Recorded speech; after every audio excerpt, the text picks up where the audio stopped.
We all have scars. Some of our scars are a little bit more obvious than others, maybe from a broken bone or a fall. I have a scar on my chin from when I was simply walking through a Taco Bell parking lot one day and stepped onto a curb, and my ankle decided to give way for no good reason, and I went splat. Several stitches later, I have a souvenir from that Taco Bell parking lot for life. Some of our scars are better hidden. Somehow I waited until 18 years old to catch chickenpox, and when I did, I resisted scratching and picking at all those spots. Except, I gave myself permission to do so for the ones on the top of my head. I figured my hair would cover up those scars, and we can all just hope and pray I never go bald. What about you? Where do you have a scar? If you are able right now, I want you to reach and touch one of your scars. Feel the raised skin, or maybe the indentation. When you rub your finger on it, does it bring back the pain or the memory of how you received it?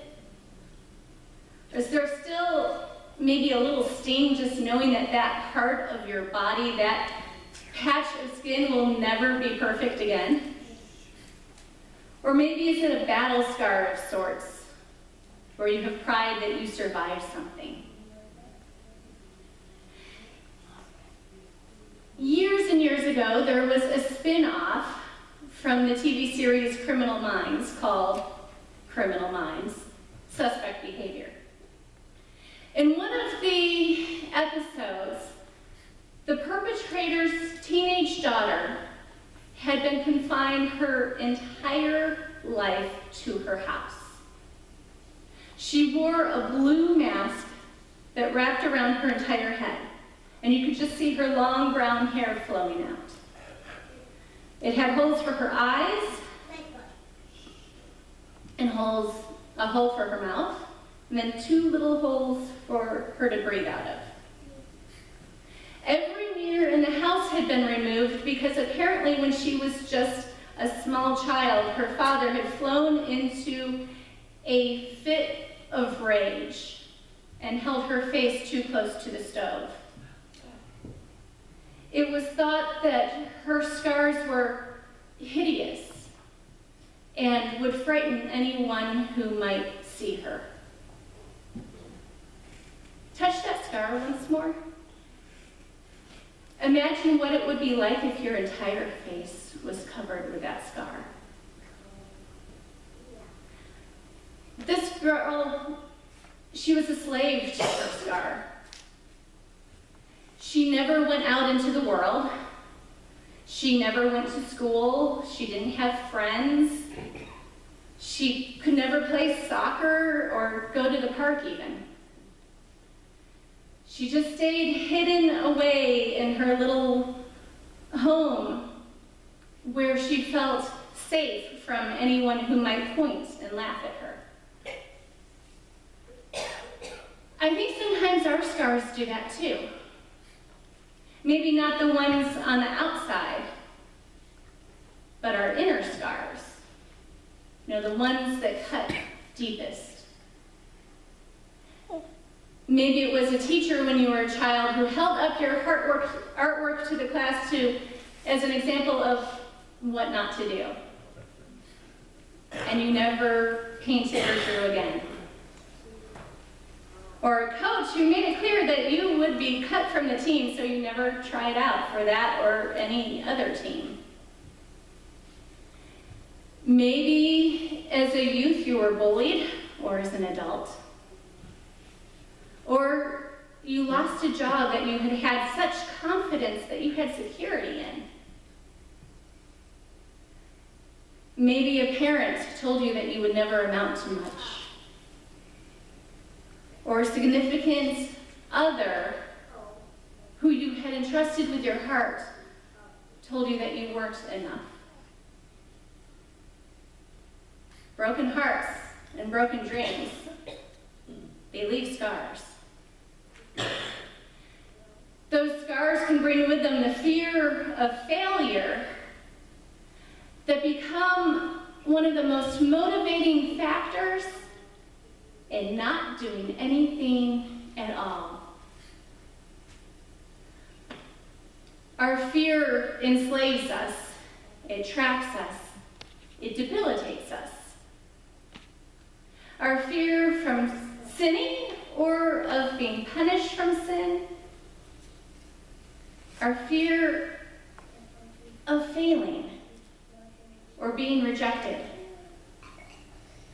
Really, we're not that much different from the girl with the blue mask on. We too like to stay tucked in our places where we feel we have security, even if it's pain that we know rather than risking the unknown. What are our inner scars? What fear from them keeps us from moving? And what would it be like to be unshackled?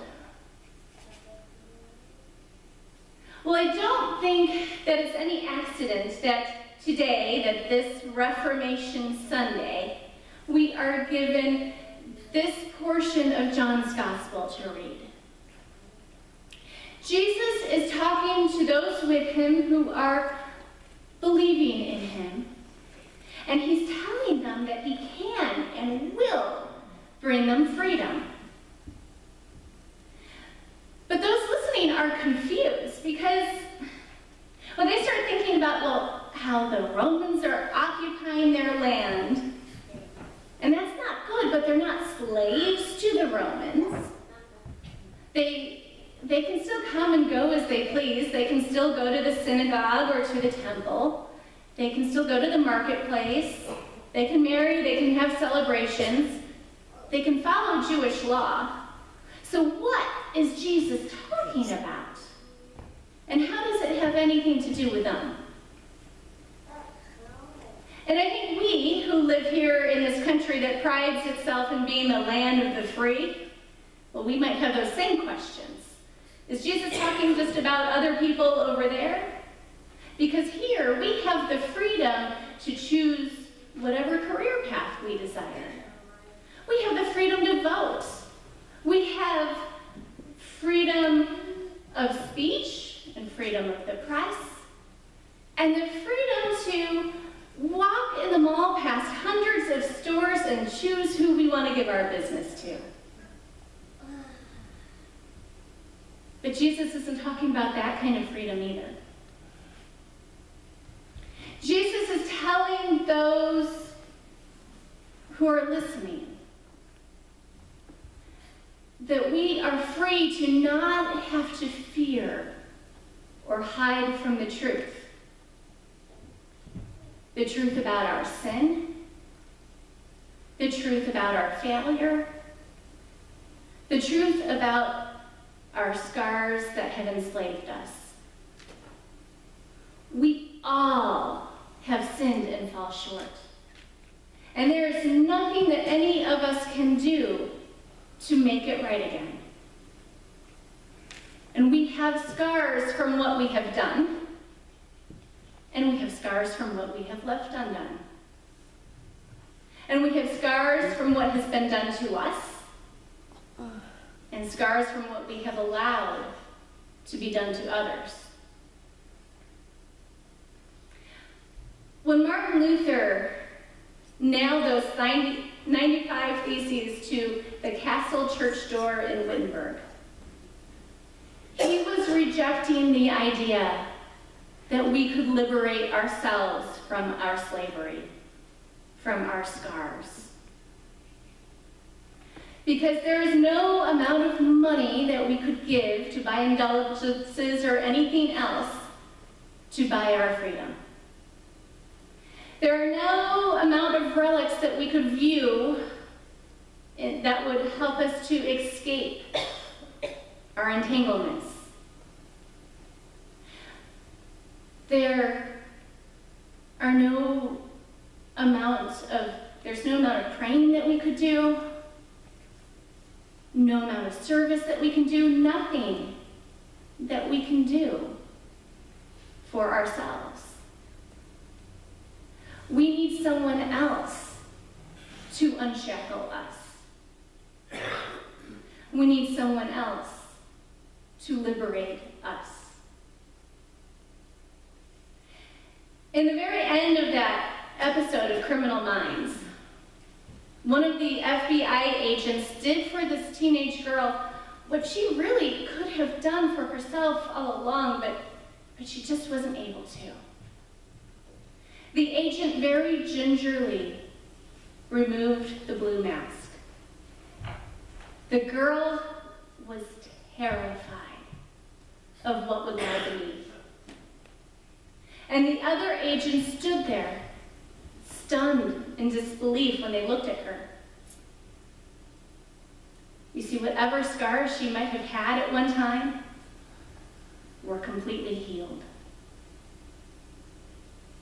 The girl was beautiful, and she was free to live in the light. This is what Jesus does. Jesus unshackles us, removes our mask, gets rid of the lies that we have been in bondage to. Jesus comes and redeems us from our sin, our failure, and heals our scars. We have been justified by grace. Jesus has freed us from our slavery. Say that with me. Jesus has freed us from our slavery. Now let us live boldly in the light. Amen.